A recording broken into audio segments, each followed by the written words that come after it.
ბათუმის მუსიკალურმა ცენტრმა ელისო ვირსალაძის კონცერტს უმასპინძლა ხელოვანმა კლასიკური მუსიკის მოყვარულებისთვის ბეთჰოვენი და შუმანი აჟღერა. ცნობილმა პიანისტმა გერმანელი კომპოზიტორების ნაწარმოებები სახელმწიფო სიმფონიურ ორკესტრთან ერთად შეასრულა, რომელსაც დავით მუქერია დირიჟორობდა. ელისო ვირსალაძე უცხოეთში მოღვაწეობს, ლექციებს კითხულობს ევროპის სხვადასხვა ქვეყანაში.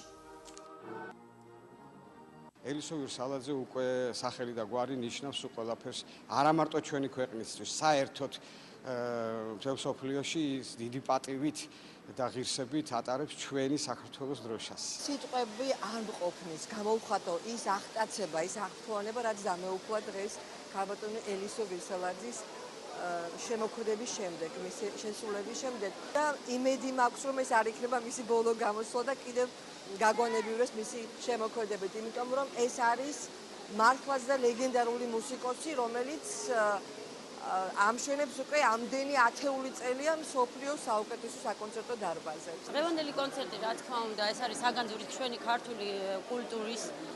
ქალბატონი ელისო ვირსალაძე ნამდვილად ჩვენი სიამაყეა, იმიტომ რომ არის კორიფე ქართული აკადემიური და არა მარტო ქართული აკადემიური ხელოვნების და ნამდვილად ვერ გაუძელით ცდუნებას, რომ ქუთაისიდან არ ჩამოსულიყავი კიდევ აქ ბათუმში. მე მინდა ყველა იმ ადამიანს ძალიან დიდი მადლობა მოუხადო, ვის ეს დღესასწაული მოუწყო არა მარტო ბათუმელებს, არამედ სრულიად საქართველოს.